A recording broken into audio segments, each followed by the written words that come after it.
네, 감사합니다, 집사님.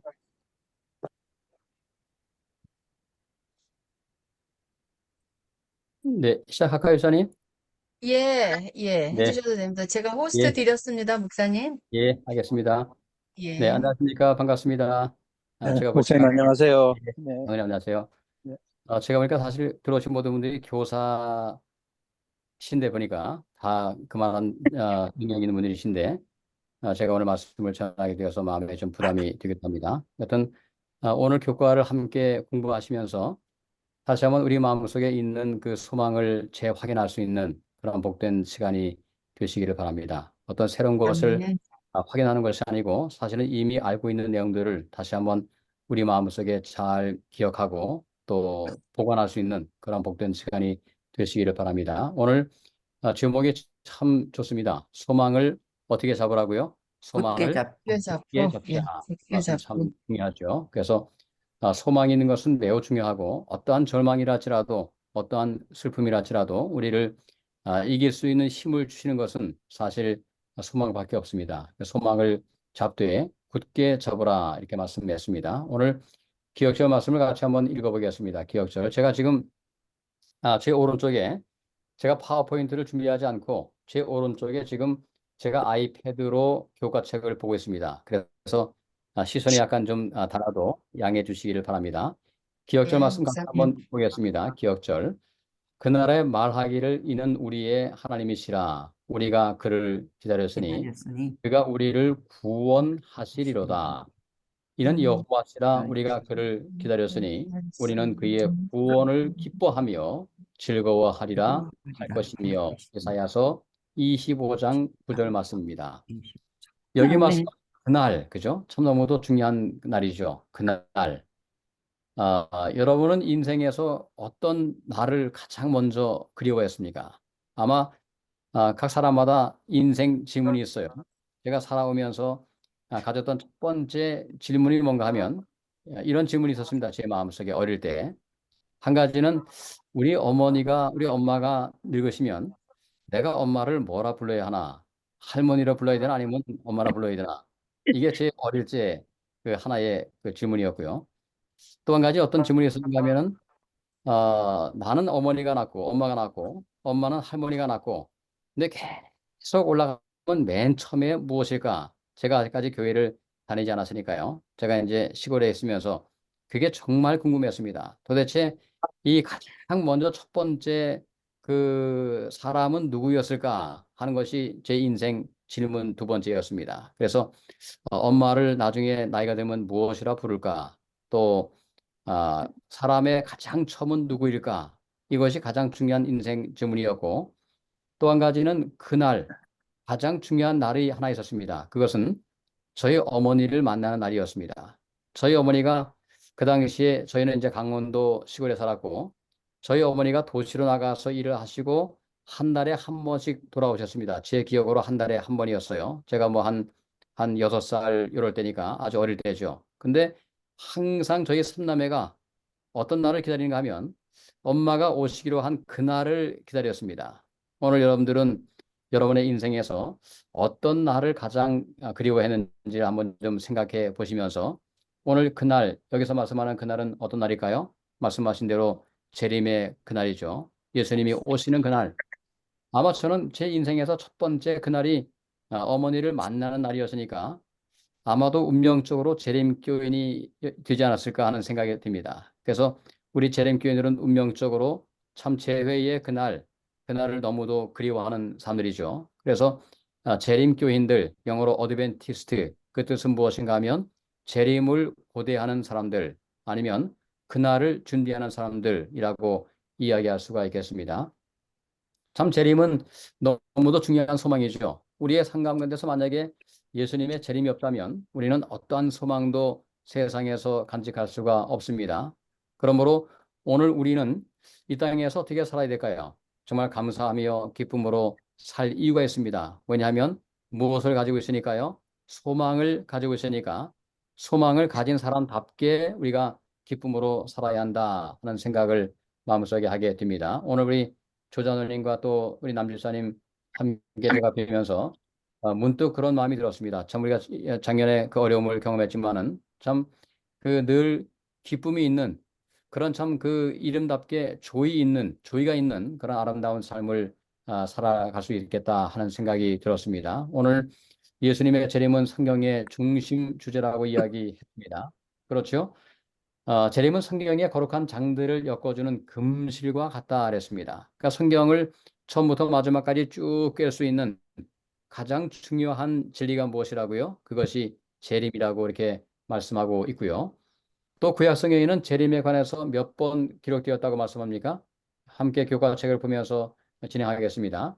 한 1845번이나 참 엄청나게 많은 그 재림에 관한 소망이 신약에만 나와 있는 것이 아니고 어디에 나와 있어요? 구약에도 나와 있다고 말씀을 하고 있고 또 신약 성경은 260장으로 구성이 되어 있는데 그중에서 300번 이상 예수님의 재림에 관해서 언급되어 있다고 말씀하고 있습니다. 그래서 성경 전체, 신약 성경 전체에서 매 25절마다 한 번씩 재림이 나올 만큼 참 재림은 가장 중요한 우리의 소망의 중심이라고 그렇게 말씀할 수가 있겠습니다.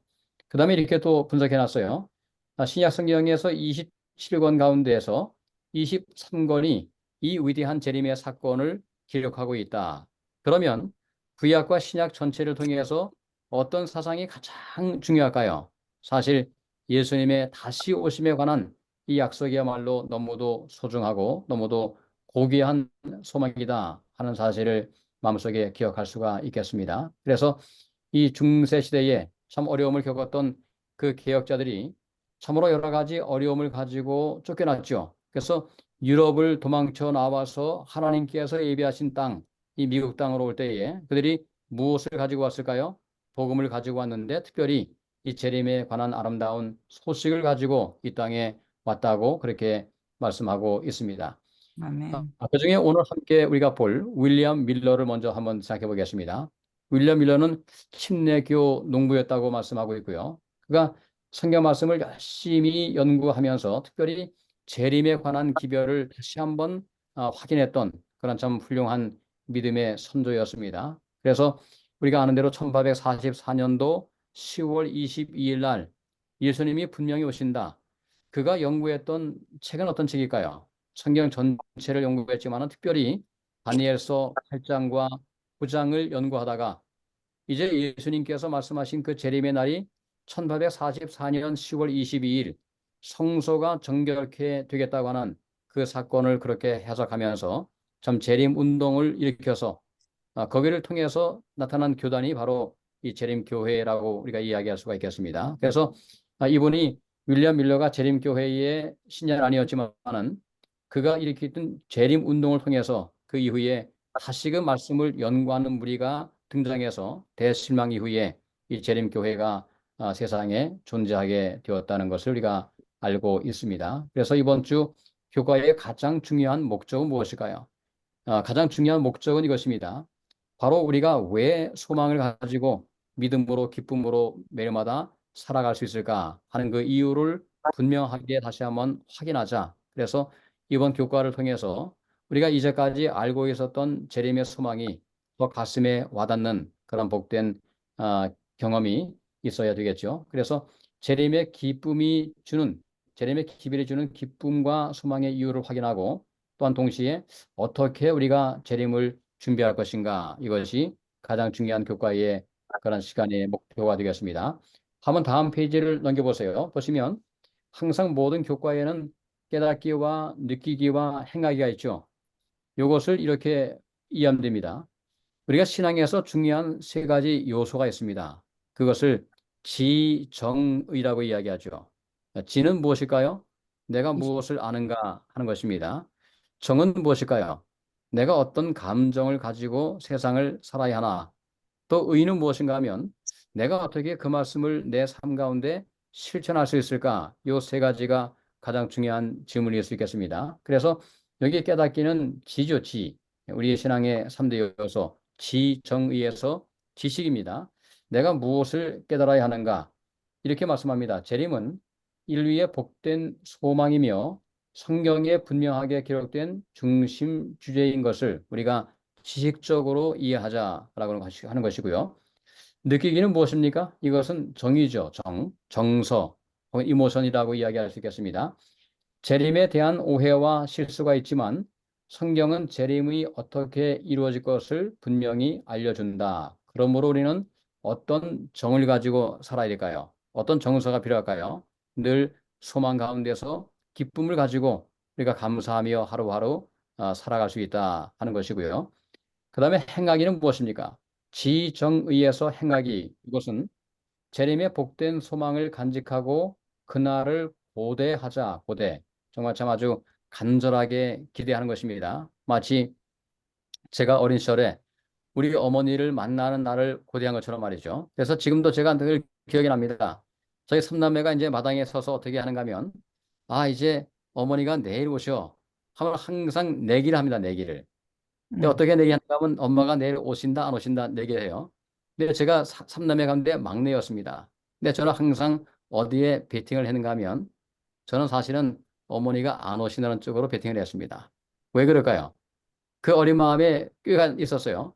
한 가지는 엄마가 오시면 너무 좋은 것이죠. 잃을 게 하나도 없습니다. 게임에 진다 할지라도. 두 번째는 만약에 안 오셔도 뭘 있어요? 제가 또 게임에 이기니까. 그래서 윈윈하는 차원에서 제가 이제 그렇게 했는데 여튼 참 지금 생각하면 너무도 재미있는 그러한 경험이었습니다. 그러나 여튼 어머니가 이제 오실 날이 되면 제가 이제 산에서 이렇게 소를 이렇게 키우다 보면 이제 소를 이렇게 이제 먹이는 거죠. 이제 풀을 뜯어 먹이다 보면 버스 한 대가 항상 올라옵니다. 이제 그때는 그 시골이기 때문에 버스가 아침에 한 대 내려오고 그다음에 저녁 때 한 대 이렇게 올라갔어요. 근데 저희 할머니가 어떻게 말씀했는가 하면 버스가 올라오면 내려오라고 이야기했습니다. 그래서 제가 항상 이제 집에 가고 싶지만은 가지 못하죠. 버스가 올라와야 되니까요. 근데 그 버스가 그냥 지나가면 우리 집 앞을 그런 어머니가 안 오신 겁니다. 근데 버스가 한 대가 딱 서면은 그때 무슨 표실까요? 그것은 이제 어머니가 오신다고 하는 거 제가 이제 알고 참 불이 나게 달려 내려왔던 그런 이제 경험들이 있습니다. 그래서 오늘 참 우리가 살아가면서 그 소망이 있는 것은 너무도 중요하죠. 제 어린 시절에 엄마가 오신다. 이것은 굉장한 소망이었습니다. 근데 제가 이제 살아보다 보니까 결과적으로 오늘 우리의 인생 가운데서 우리 집사님 기도하신 것처럼 가장 중요한 소망이 무엇일까요? 정말 만약에 우리의 삶 가운데 재림의 소망이 없다면 얼마나 인생이 무상한가? 아마 저는 염세주의자가 될 것 같습니다. 만약에 우리에게 이러한 아름다운 소망이 없다면 아마 하루하루 살아가는 것이 너무도 힘겹지 않았을까 하는 생각이 듭니다. 제가 이제 한 아멘. 가면 저희 집이 망우동에 있습니다. 지금 이제 망우동에 이렇게 살고 있는데 가족들이 항상 그 망우 뒤가 망우산이죠. 거기 이제 아침마다 제가 이렇게 올라가는데 거기에는 아시다시피 망우동에는 공원 묘지가 있습니다. 산이 전부 다 이렇게 공원이죠. 그러니까 이제 그 공원 묘지죠. 근데 가장 제 마음에 슬픈 것은 어떤 장면인가 하면 가족들이 함께 모여 있는 묘를 지날 때마다 참 형용할 수 없는 그런 마음의 슬픈 마음이 있습니다. 가령 여기는 아버지 묘고 여기는 어머니 묘고 또 모든 그 자녀들이 함께 모여 있는 그 장면을 이렇게 볼 때마다 참 인생이 얼마나 무상한지를 다시 한번 느끼게 됩니다. 그래서 가정묘라고 하는 말을 제가 참 그렇게 마음에 참 형용할 수 없는 그런 마음이 들죠. 근데 만약에 오늘 우리의 삶에서 예수님의 재림이 없다면 정말 참 이건 너무도 허망한 것입니다. 그러나 오늘 우리가 하루하루 나이가 들면서도 여전히 그 소망을 품고 살아갈 수 있는 이유는 바로 재림의 약속이 우리에게 있다. 그래서 우리는 약속이 있는 사람들입니다. 우리 인생을 살면서 두 가지 가운데 하나로 살아갑니다. 어떤 사람들은 promise, 약속을 포커스하며 살아갈 수 있고요. 또 어떤 사람들은 problem, 그 문제를 포커스하면서 살아가는 경우도 있습니다. 오늘 우리는 어떤 것에 포커스를 맞춰야 될까요? 문제가 아니고 뭐예요? promise, 그 약속을, 그 소망을 마음속에 간직하고 포커스를 갖추고 우리가 살아가면 이 땅에 살면서도 참 이 힘겨운 세상이지만 우리가 절망하지 않고 여전히 소망 가운데 기쁨으로 살아갈 수 있다 하는 사실을 마음속에 기억해야 되겠습니다. 여기 이제 보시면 그 안교 소그룹이 함께 말씀과 기도로 하나님께 나아가자 이런 말씀들이 있죠. 제가 여기서 몇 가지만 한번 좀 짚고 넘어가 보겠습니다. 제가 시간을 길게 하지 않겠습니다. 왜냐하면 다 바쁜 시간이기 때문에 가장 중요한 제가 핵심들만 함께 짚어나가면서 교과 공부를 하도록 하겠습니다. 1번, 당신이 살면서 가장 많이 생각해 온 것은 무엇입니까? 그것은 당신의 참된 소망입니까? 이런 질문도 있고요. 뭐 이렇게 쭉 이제 나와 있습니다. 함께 이제 이런 것들은 시간을 같이 보면서 하나씩 살펴보겠습니다. 결론을 먼저 보겠습니다. 재림은 두려운 일이 아닌 복된 소망으로 종교 개혁자들도 그 약속으로 고난과 시련을 이겨냈다. 참 중요한 이야기죠. 여러분, 재림이 우리에게 무서운 일입니까? 아니면 복스러운 소망입니까? 성경은 그렇게 복스러운 말씀하죠. 소망이요. 복스러운 소망이죠. 그렇죠? 예, 그렇습니다. 근데 두 무리가 있게 될 것입니다.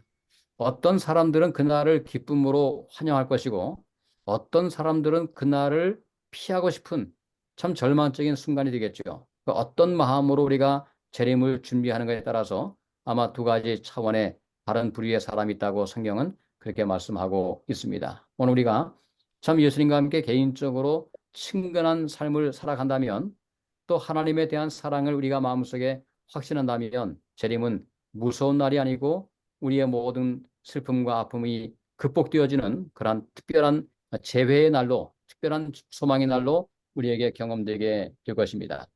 자, 재림은 두려운 일이 아닌 복된 소망으로 종교 개혁자들도 그 약속으로 고난과 시련을 이겨냈다. 이 땅에 살면서 고난과 시련과 역경이 없는 사람은 아무도 없습니다. 다 크고 작은 역경을 맞이하며 세상을 살아갑니다. 그래서 우리가 이 역경을 이기는 게 중요한데 이길 수 있는 가장 큰 힘이 무엇이라고요? 그것은 소망 때문에 이길 수 있다고 말씀합니다. 재림은 성경의 중심 주제이며 성경은 재림에 대해서 분명하게 알려준다. 밀러는 성경 연구를 통해서 재림의 진리를 다시 발견하고 2302년의 성취를 이 다니엘서 8장 14절이죠. 예언의 성취를 예수님의 재림으로 잘못 이해했지만 하나님은 인간의 실수도 지혜롭게 사용하신다. 참 이 말씀이 굉장히 중요합니다. 여러분, 우리가 요새 이제 저희 교회에서는 요셉의 생애를 쭉 이렇게 이제 살펴보고 있는데요. 최근에. 근데 요셉이 형들에 의해서 끌려갔죠. 이제 그 풀려갔습니다. 그것이 하나님의 뜻이었습니까? 하나님의 뜻이 아니었습니까? 어떻게 뜻이요. 생각하세요? 사실 하나님의 뜻이라고 이야기하기는 약간 좀 그 어려움이 있어요. 왜냐하면 하나님께서 의도적으로 그 형제들의 마음속에 악감을 주는 분은 아니시죠. 그러나 비록 그것이 하나님의 뜻은 아니었지만 뭐예요? 또 중요한 것은 하나님께서 그것을 선용하셨다. 이렇게 이해하시면 되겠습니다. 그래서 이 땅에 우리가 살아가면서 여러 가지 고난을 우리가 당하는 것이 그것이 하나님의 뜻이 아닐 수도 있습니다. 하지만 그럼에도 불구하고 하나님께서 그것들을 잘 선용해서 로마서에 있는 것처럼 모든 것이 합력하여 뭘 이루어요? 모든 것이 합력하여 선을 선을. 이루게 하시는 하나님의 특별하신 뜻을 우리가 삶 가운데서 경험할 수가 있습니다. 그래서 이렇게 우리가 얘기할 수 있어요. 우리가 빵을 지금 만든다고 생각해보세요. 빵. 참 이 빵이 구워지는 그 순간은 참 행복하죠. 이 집에서 만약에 이제 밤에 이렇게 빵을 이렇게 반죽해가지고 밤새 이렇게 빵이 만들어지는 그런 제빵기가 있잖아요. 그죠? 그럼 얼마나 맛이 있습니까? 자면서도 참 행복한 마음이 듭니다. 근데 빵에 들어가는 재료 하나하나만 따로 이렇게 띄워놓고 보면 맛이 없습니다. 거기에 뭐가 들어가나요? 밀가루. 밀가루 자체가 맛이 있습니까? 밀가루 하나 갖다 맛이 없어요. 그 다음에 또 뭐가 들어가죠? 이스트가 들어가죠. 이스트도 별로 맛이 없을 수 있습니다. 근데 이런 것들이 하나하나가 전부 다 이렇게 섞여서 함께 조화를 만들어내면 뭐가 됩니까? 맛있는 빵이 되는 것처럼 오늘 우리의 삶 가운데 여러 가지 고난과 시련들은 그거 하나하나만 떼어보면 어글리합니다. 하지만은 하나님께서 그 모든 것들을 잘 이렇게 협력해서 조화를 이루어서 아름다운 것으로 우리에게 허락하신다 하는 사실을 마음속에 이해하면 되겠습니다. 그래서 이 윌리엄 밀러가 비록 실수했지만은 그 실수를 통해서 다시 한번 재림에 관하여 생각을 하게 하고 그래서 그 과정을 통해서 이 재림교회가 운명적으로 태동하는 그런 하나의 모태가 되었다 하는 사실도 우리가 이해하면 되겠습니다. 자, 이제 함께 1월 서지부터 보겠습니다. 예수님이 재림하신다는 약속, 이게 참 너무도 중요하죠. 우리는 약속을 믿고 살아가는 사람들입니다. 프로미스. 그래서 예수님께서는 약속하신 바를 반드시 이루실까요? 자, 네. 사람은 약속을 합니다. 사람도. 근데 사람이 약속을 하는데 저도 한번 예를 한번 들어보겠습니다. 제가 이제 우리 아이들이 어릴 때 아빠로서 약속을 하죠. 근데 약속을 하지만은 반드시 약속을 지킵니까? 안 지킵니까? 부모가. 사실 제 경험을 볼 때는 약속을 했지만은 못 지키는 경우도 있습니다. 안 지키는 게 아니고요. 사실 안 지키는 경우도 있죠. 마음이 변해서요. 또 한 가지는 그 약속을 지키고 싶지만은 뭐가 없어요. 막상 그때 가서 능력이 없으면 약속을 지킬 수가 없습니다. 그럴까요? 예. 내가 정말 좀 뭐를 해줄게 라고 했지만은 그때 보니까 그때 가보니까 그만한 상황이 안 됐어요. 그러면 약속을 못 지킬 수도 있습니다. 그러니까 사람은 약속을 안 지킬 수도 있고 약속을 못 지킬 수 있습니다. 하지만 전능하신 하나님, 사랑의 하나님은 약속하셨으면 반드시 뭐 하시는 분이에요? 지키. 지키기도 하시고 지킬 수 있는 능력도 있다 하는 사실을 마음속에 기억하시면 우리가 정말 참 예수님의 재림은 이것은 반드시 하나님께서 이루실 것이다 하는 사실을 마음속에 확신할 수 있게 될 것입니다. 자, 여기 이제 보면은 존 위클립이 나오죠. 이 정말 참 그야말로 종교 개혁자 가운데 한 명인데 그도 그리스도의 재림을 교회의 소망으로 고대했고요. 그러니까 이 재림교회에서만 재림을 강조한 것이 아니고 이미 종교 개혁자들도 뭘 알았어요?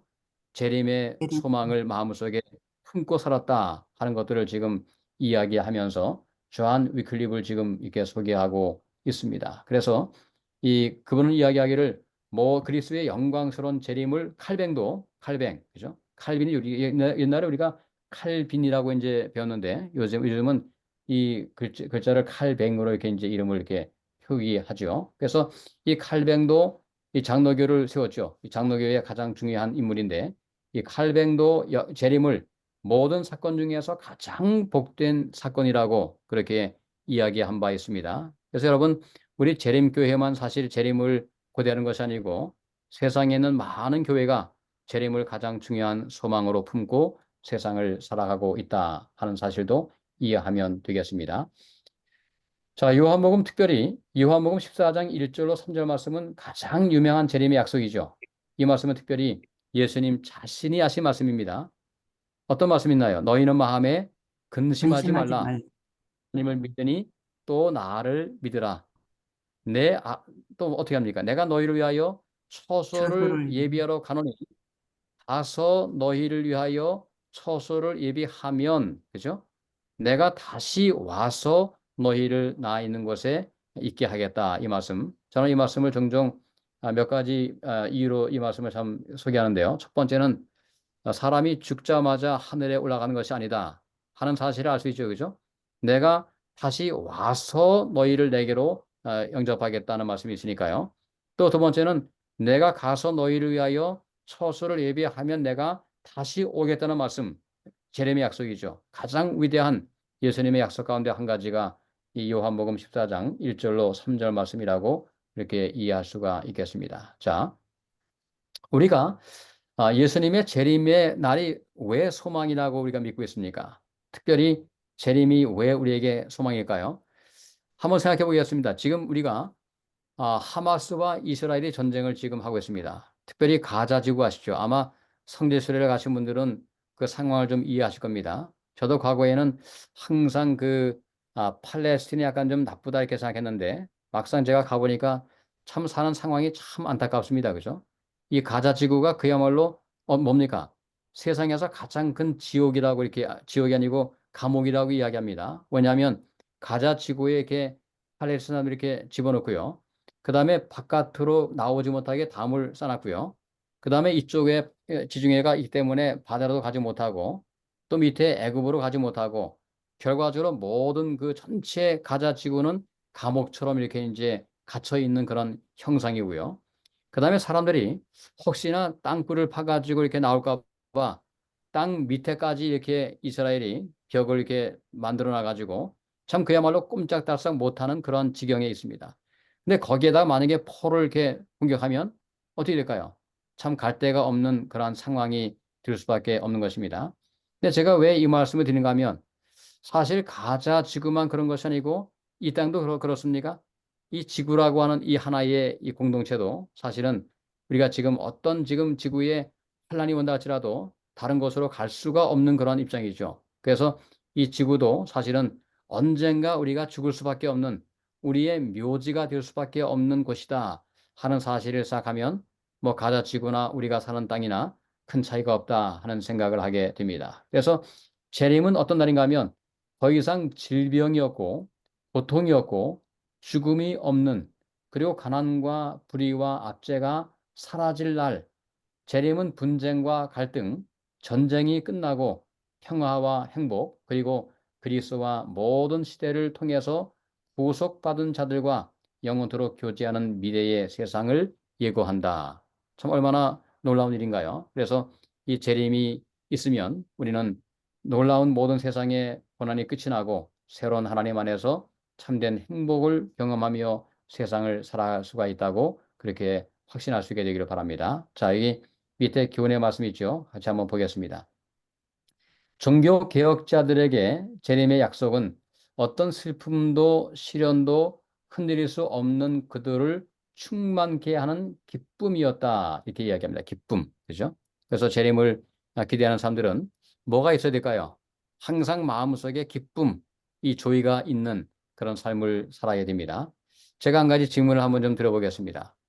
약간 좀 우리의 실상을 한번 볼 수 있는 질문인데요. 여러분, 재림교인들은 기쁨이 있는 사람들입니까? 아니면 기쁨이 좀 덜한 사람들입니까? 어떻게 생각하세요? 자, 재림교회 안에 기쁨이 많이 있습니까? 아니면 기쁨이 조금 없습니까? 아마 제가 볼 때는 많은 경우에서요. 제가 이제 혼자서 그런 생각을 해봅니다.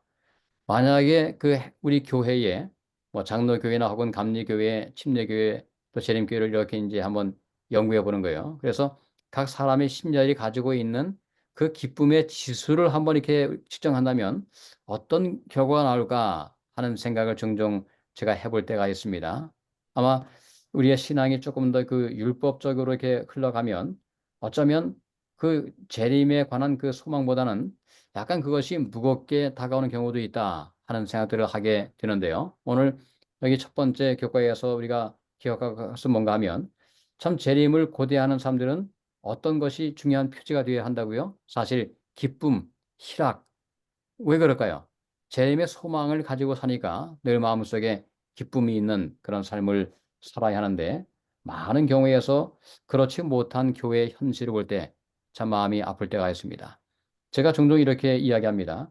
가장 불행한 사람은 뭔가 하면 안식일을 지키면서 마음에 안식이 없는 사람들, 가장 불쌍한 것이죠. 그래서 오늘 우리가 살아가면서 안식일에 혹시나 다른 사람을 미워한다면 이미 뭐가 없는 겁니까? 마음속에 안식이 없는 것이죠. 그래서 진정한 안식을 경험할 수 있는 그런 재림 성도가 되어야 한다 하는 사실을 다시금 마음속에 기억해야 되겠습니다. 자, 다음 페이지로 한번 넘어가 보겠습니다.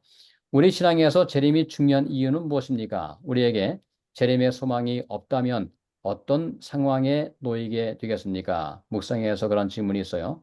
참 저는 이렇게 적어놨습니다. 만약에 재림의 소망이 없다면 우리는 절망의 심연 속으로 들어갈 수밖에 없다. 이렇게 적어 놓았습니다. No more hope. 더 이상 희망이 없는 것이죠. 아무리 세상에서 나이가 들어가는 것을 늙어가는 것이 아니고 요즘에 뭐라고 이야기합니까? 늙어가는 것이 아니고 뭐라고요? 익어간다 그래요. 익어간다 이렇게 표현하잖아요. 익어간다. 참 좋은 표현, 굉장히 좋은 표현이지만은 사실은 늙어가는 것입니다. 그리고 나중에는 생로병사, 참 누구나 할 것 없이 이 땅에서 재물이 많다 할지라도 관계없습니다. 누구나 할 것 없이 우리는 생로병사의 과정을 지나갑니다. 근데 모세는 달랐던 것 같습니다. 모세는 하나님의 은혜로 생로병사가 아니죠, 그죠? 그냥 생로사를 했어요. 근데 오늘 우리가 살아가면서 결과적으로 언젠가는 우리의 육체도 아마 우리의 상전이 될 것입니다. 지금은 우리가 육체를 이렇게 마음대로 이렇게 움직이지만은 나중에 때가 되면 참 내 다리지만은 걸어갈 수 없는 때도 올까요? 그럴 수밖에 없는 때가 오는 것입니다. 그러니 결과적으로 얼마나 절망적입니까? 하지만 우리가 이 모든 것들 가운데서도 여전히 생로병사의 굴레를 벗어나지 못하지만은 여전히 희망이 있는 것은 예수님의 재림의 때에 모든 것이 새로워진다 하는 사실을 마음속에 믿고 있기 때문에 우리는 여전히 기쁨 가운데 하루하루 소망 중에 살아갈 수 있게 될 것입니다. 그래서 오늘 얼마나 감사합니까? 참 만약에 이 성경에서 재림에 대한 소망이 없다면 우리는 절망입니다. 하지만은 재림에 관한 소망이 있는 한 우리는 어떤 경우를 할지라도 절망하지 않고 주님 안에서 기쁨을 가지고 남은 세월을 살아갈 수 있게 될 것입니다. 여기 영감의 교훈의 말씀을 좀 읽어보겠습니다. 바울의 소망은 재림에 집중되었다. 그러니까 바울이 얼마나 많은 이야기를 했습니까? 믿음으로 말미암는 의도 이야기했고요. 또 교회론도 이야기했고 참 많은 것들을 이야기했지만은 그 바울의 신학의 가장 중심은 무엇이라고요? 물론 십자가의 은혜가 있는 것은 사실이지만 동시에 바로 재림의 소망이 가장 중요한 바울의 신학이었다고 그렇게 이야기하고 있습니다. 한번 보겠습니다. 영감의 교훈. 바울은 주님의 약속의 말씀, 즉 마지막 날에 내가 이를 다시 살리리라 라고 하신 약속을 굳게 붙잡았다. 그의 사상과 소망은 오직 주님의 재림에 집중되었다.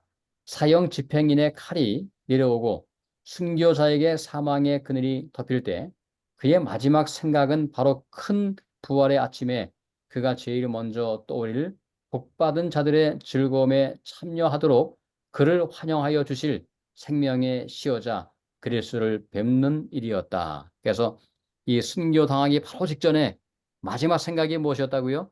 자기에게 새로운 생명을 부여하실 바로 생명의 시여자, 창조주 하나님을 마음속에 바라보았다라고 그렇게 이야기하고 있습니다. 그래서 참 이 땅의 삶은 여러 가지 많은 고난이 있습니다. 특별히 지구 온난화 때문에 점점 더 지구가 사람이 살기에 어려운 환경이 되고 있습니까? 그렇습니다. 그죠? 지금 뭐 이 중부 지역을 봐도 그렇고 전 세계를 봐도 너무 뜨겁기도 하고 또 장마철이 아닌데 장마가 오기도 하고요. 참 상상할 수 없는 일들이 많이 벌어집니다. 심지어는 제가 최근에 그런 이야기를 들었습니다. 이 그 우박이 내리는데 우박이 얼마나 큰가 하면 야구 그만한 우박이 내립니다. 그래서 이 사람들이 혼비백산해서 말이죠.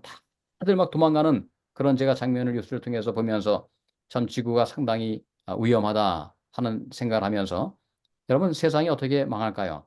지구 온난화로 망하는 것이 아닙니다. 고난이 있겠지만은 그러나 예수님의 재림으로 이 모든 것이 맞춰진다 하는 사실을 마음속에 시작하면 여전히 우리가 핵 때문에 무서울 것도 아니고 반드시 예수님께서 그 모든 것들을 다 제어하시고 예수님의 재림의 소망으로 마지막 역사의 클라이막스를 이루실 것임을 마음속에 기억할 수 있기를 바랍니다. 그 다음에 월요일 소재에서는 그날을 기다리며 이런 제목이 나와 있습니다. 자, 이 종교 개혁자들은 예수님의 재림을 어떻게 믿었습니까?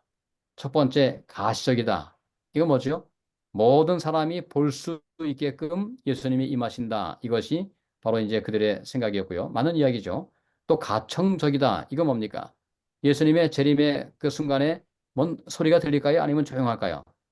소리가 들리겠죠. 그죠? 엄청난 그러한 이 천만 천사들이 함께 나팔을 불면서 온다고 했으니까 얼마나 놀라운 참 역사에서 한 번도 경험하지 못했던 그런 장엄한 오케스트라를 우리가 보면서 주님의 재림을 맞이하게 될 것입니다. 한번 좀 미리 한번 상상해 보세요.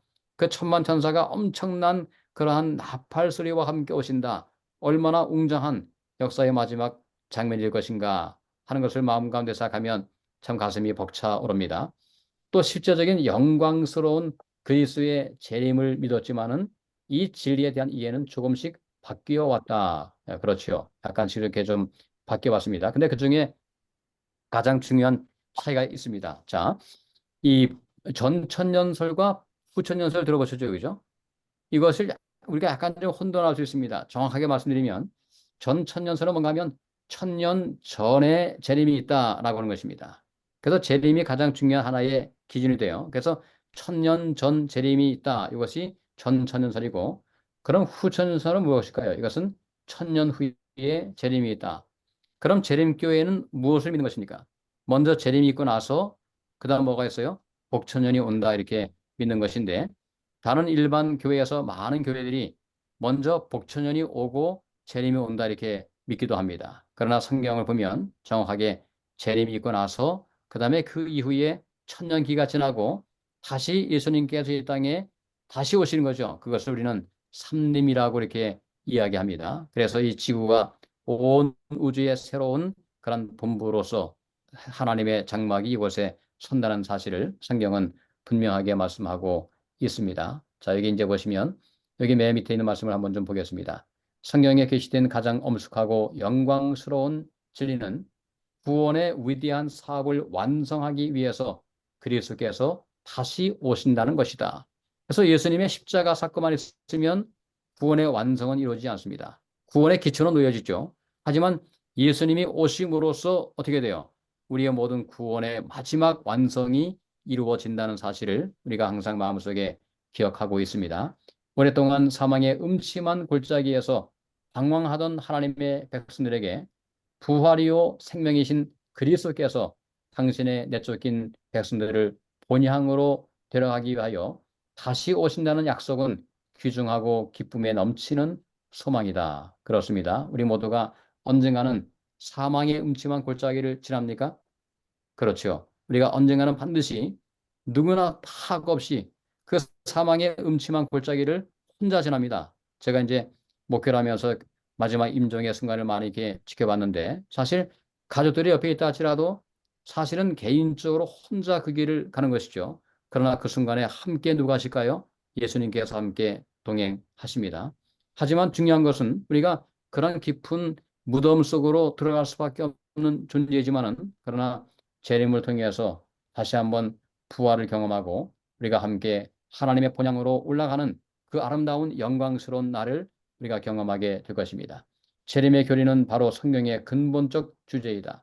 인류의 시조 아담과 하와가 에덴 동산에서 슬픈 발걸음을 돌이킨 후부터 믿음의 자녀들은 파괴자의 세력을 깨뜨리고 잃어버린 낙원을 다시 회복시켜 줄 언약의 구주가 나타나기를 고대해 왔다. 그래서 여러분 구원, 구속이라고 하는 말과 가장 닮은 하나의 단어가 있다면 그것은 회복이라고 하는 단어입니다. restoration 이런 단어 있죠. 그래서 구원이라고 하는 말을 가장 다르게 표현하면 회복되는 것입니다. 하나님의 형상으로 회복이 되는 것이고 죽은 자가 영원히 살자로 회복되는 것이고 또 죽었던 자가 다시 회복하여 부활을 경험하는 것이고 또 잃어버린 낙원이 새롭게 복낙원으로 바뀌는 이 회복이라는 사실을 마음속에 우리가 기억해야 되겠습니다. 그 다음에 다음 페이지 한번 넘겨보세요. 다음 페이지 넘기시면 쭉 이렇게 이제 읽어보시면서 묵상에서 그런 이야기가 나옵니다. 데살로니가전서 5장 2절부터 5절과 히브리서 9장 28절을 읽어보십시오라고 했는데 우리가 어떻게 주님의 재림을 준비할까요? 이 재림을 준비하는 가장 유일한 준비 여기서 이렇게 초기 재림교회 지도자 루터 워렌의 이야기를 이렇게 했는데요. 그리스도의 재림을 준비하는 유일한 방법은 언제 준비하라고요? 매일 준비하는 것이다. 매일. 그죠? 그래서 성경은 우리에게 그렇게 말씀합니다. 너희가 데이 바이 데이 우리가 하루씩 하루씩 살아갑니다. 그래서 제가 좋아하는 찬양 가운데 매일 매 순간을 살아갈 때 그 찬양이 있죠. 그 찬양의 말씀을 보면 거기 밑에 신명기 말씀이 나와 있습니다. 근데 그 말씀이 어떤 말씀인가 하면 이런 말씀이에요. 네가 사는 날을 따라서 능력이 있을지어다 이 말씀이 있습니다. 근데 그 말씀이 보면 영어 성경에 보면 day by day 그렇죠? 하루씩 하나씩 하나님께서 우리에게 살아갈 수 있는 그런 능력을 주신다고 약속하고 있습니다. 그래서 우리가 신앙을 잘한다라고 하는 것은 매일마다 일상생활 속에서 하나님과 함께 잘 교제하는 그런 삶이 되겠죠. 매일 준비하고 또 준비된 상태를 유지하는 것뿐이라고 말했다. 그래서 하루를 준비하는 가장 좋은 방법이 무엇일까요? 저는 그것은 새벽 기도라고 생각합니다. 새벽에 한 번도 사용하지 아니한 그렇게 이야기했어요. 한 번도 사용하지 아니한 신품 24시간이 아침마다 우리에게 배달됩니다. 여러분 한국에 계실 때 혹시 우유를 배달 받아보신 적이 있습니까? 예, 우유 배달하는 것처럼 하나님께서 한 번도 사용하지 않은 것이죠. 어제하고 오늘은 다른 리가 똑같습니까? 맨날 맨날 그날이 그날이 아닙니다. 사실 하나님께서 매일 아침마다 우리에게 뭘 보내준 거예요? 새로운 24시간 신품 24시간을 선물로 우리에게 배달해 준 것입니다. 그래서 그 선물을 받고 우리가 하루를 시작하는데 가장 첫 시간을 누구와 함께 동행할까요? 하나님과 함께 동행할 때 그때 하루 온종일 그 말씀을 붙잡고 우리가 하루를 살아갈 수가 있습니다. 제가 이렇게 좀 설명을 한번 드려보겠습니다. 이 바둑을 두시는 분들이 복기라고 하는 단어를 씁니다. 복기. 이 복기가 무엇인가 하면요. 이 고수들이 하는 거죠. 자기가 둔 거를 다 다시 한번 이렇게 재현할 수 있는 그런 능력이 있습니다. 고수들은요. 우리는 잘 못하죠. 근데 우리가 한 가지 할 수 있는 것은 무엇인가 하면 우리도 하루를 살아가면서 자주 복기해야 됩니다. 가령 아침에 함께 말씀을 나눴어요. 새벽 기도를 통해서. 그럼 저는 개인적으로 이렇게 합니다. 제가 이제 낮에 이렇게 생활하면서 어느 순간에 제가 혼자 이렇게 뭐 가볍게 산책을 하면서 제가 다시 한번 복기해 보는 것입니다. 오늘 아침에 어떤 말씀을 함께 읽었고 어떻게 내가 설명했는지 어떻게 그 말씀들을 내 마음속에 적용할 수 있는지 그것이 바로 뭔가 하면 복귀하는 시간들이죠. 그러니까 아침에 가졌던 가장 귀한 말씀 한 말씀을 마음속에 간직하고 하루 종일 살아가는 것입니다. 가령 어제는 어제죠. 어제는 그 요셉의 생애를 이렇게 설명하면서 한결같이 이런 단어가 많이 나왔어요. 한 문장에서 여러 번 반복되었습니다. 그러니까 한결같아 하는 사실. 우리가 한결같이 하나님을 섬기고 한결같이 사람을 대하면 얼마나 좋을까요? 근데 사람이 자주 이렇게 변덕이죠. 근데 한결같다고 하는 그 사실을 마음속에 붙잡고 내가 오늘 만나는 모든 사람들을 한결같이 대하겠다. 내가 오늘 한결같이 하나님을 섬기겠다 하는 마음을 가지고 살면 우리의 삶의 새로운 축복을 경험하게 될 것입니다. 그래서 그 아침에 하나님과 함께 통행했던 첫 번째 말씀, 그 말씀을 마음에 품고 하루 온종일 살아갈 수 있으면 그것이 아마 재림을 위해서 준비할 수 있는 가장 좋은 방법 가운데 한 가지라고 생각이 듭니다. 자, 여기 이제 보시면 적용 보겠습니다. 주님의 재림에 대해서 잘못 생각하고 있었던 것은 없는지 생각해 보십시오. 그러면서 주님의 재림을 바르게 이해하는 것은 왜 중요합니까? 제가 이렇게 적어놨습니다. 나의 죽는 날이 곧 재림이다. 그러므로 죽음은 아무도 모르죠. 내가 오늘 죽을지 내일 죽을지 알지 못합니다. 인생이 그렇습니다. 제가 한 번은 이런 경험이 있어요. 이제 어느 한 집사님과 함께 그날이 아마 목요일이었습니다. 목요일 날. 목요일 날 함께 오랜만에 아니요. 썬데이에 오랜만에 함께 이제 처음으로 테니스를 함께 했습니다. 테니스를 하고 그분은 테니스를 잘 하시는 분이었어요. 그리고 이제 그분께서 함께 저희를 이제 그 식당에 데리고 가서 순두부를 대접했습니다. 그리고 그분께서 나오시면서 이렇게 이야기했어요. 목사님, 앞으로 자주 좀 이런 시간을 갖겠습니다라고 이야기했습니다. 그리고 이틀이 지났습니다. 썬데이니까요. 월요일, 화요일 아침에 그 부인이 제게 새벽에 전화가 왔습니다. 제가 깜짝 놀랐어요. 왜 새벽에 이분이 전화했지?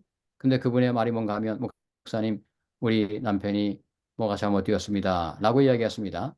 제가 달려갔습니다. 일단 먼저 나인나를 부르세요라고 이야기하고 제가 이제 그 집에 달려갔습니다. 갔더니 이미 침상에서 숨이 끊어진 상황에서 이렇게 몸이 굳어 있는 그런 상태가 되었습니다. 참 제가 하면 너무도 황당하죠. 하루 이틀 전에 함께 운동하고 목사님 앞으로 이런 시간을 좀 더 갖겠습니다라고 했는데 하루 이틀 뒤에 그분이 세상을 떠나시고 만 것입니다. 참 지금 생각해도 황당한 일들이죠.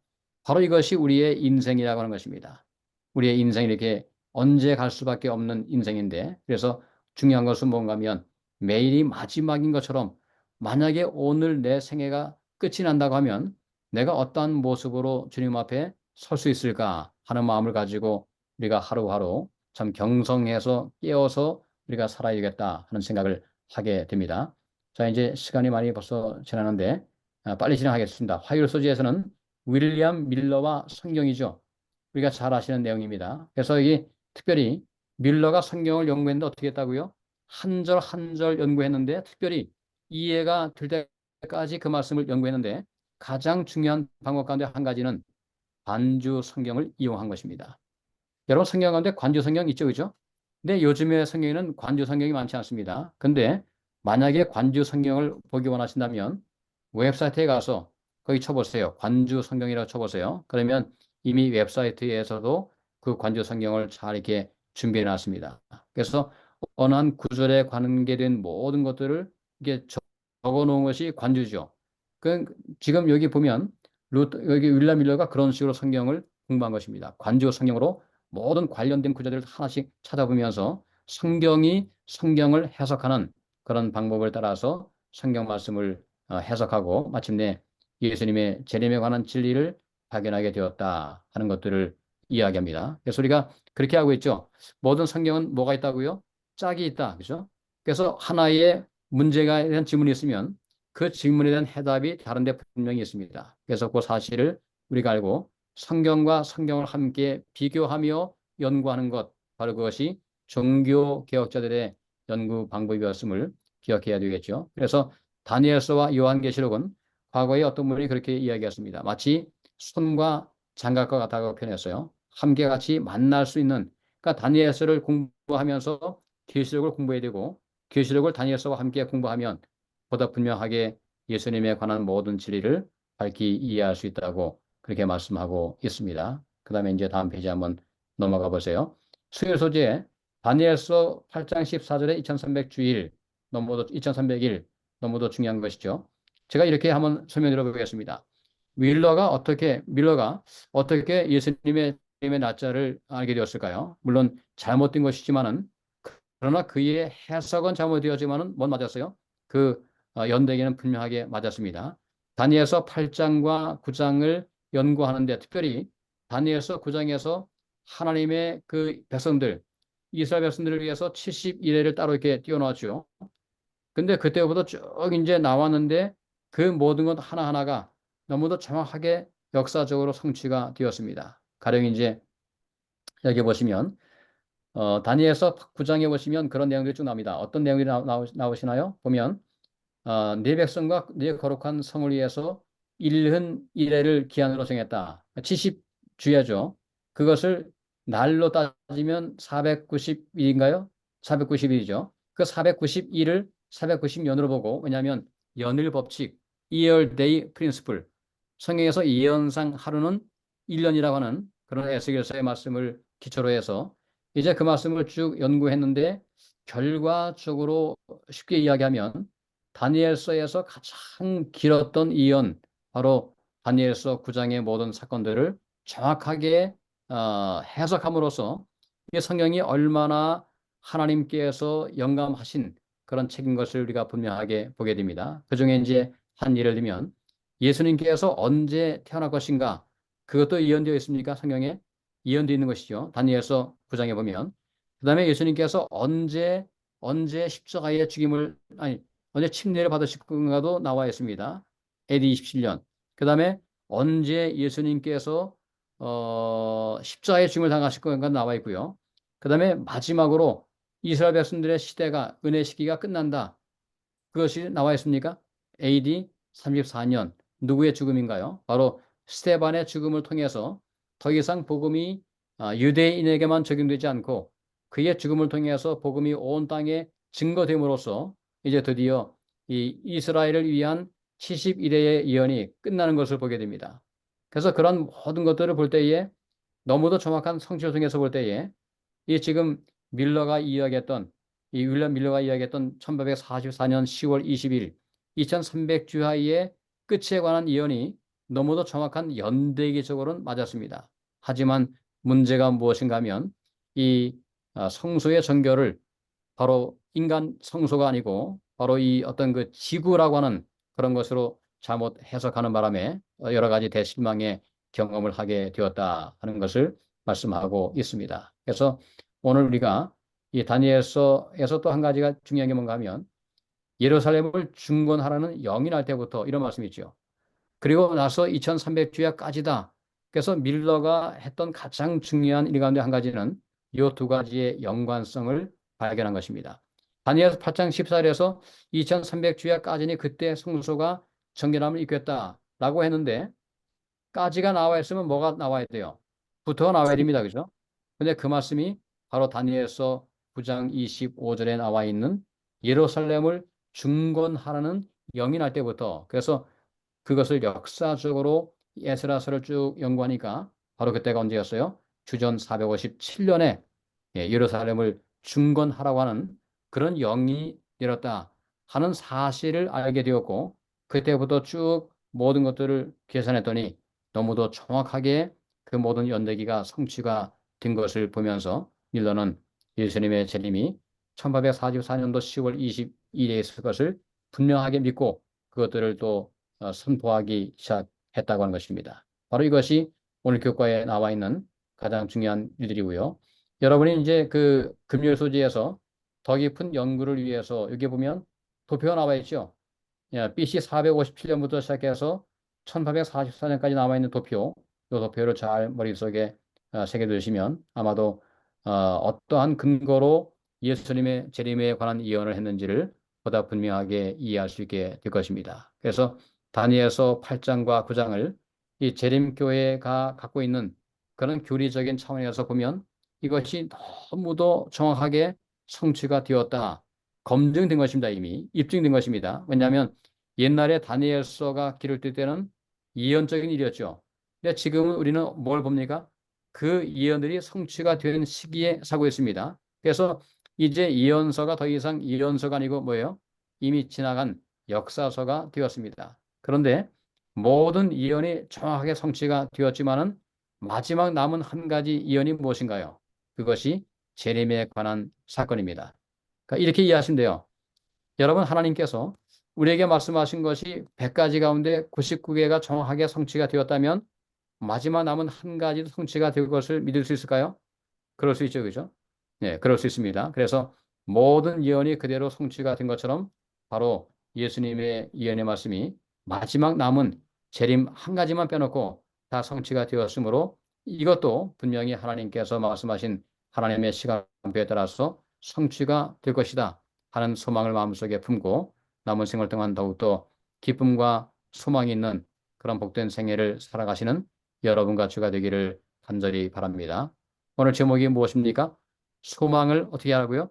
소망을 잡되 굳게 잡으라. 그래서 소망을 굳게 잡고 끝까지 마음속에 희망 속에서 사랑하는 가족들과 함께 만날 수 있는 그런 재회의 기쁨을 가지고 하루하루 믿음 가운데 살아갈 수 있게 되길 바라고요. 또 소망이 오늘의 절망을 이긴다 하는 사실을 마음속에 기억하면서 소망 속에서 하루하루 믿음으로 승리하시는 아름다운 성도들이 되시기를 바라면서 오늘 교과 공부를 마치도록 하겠습니다.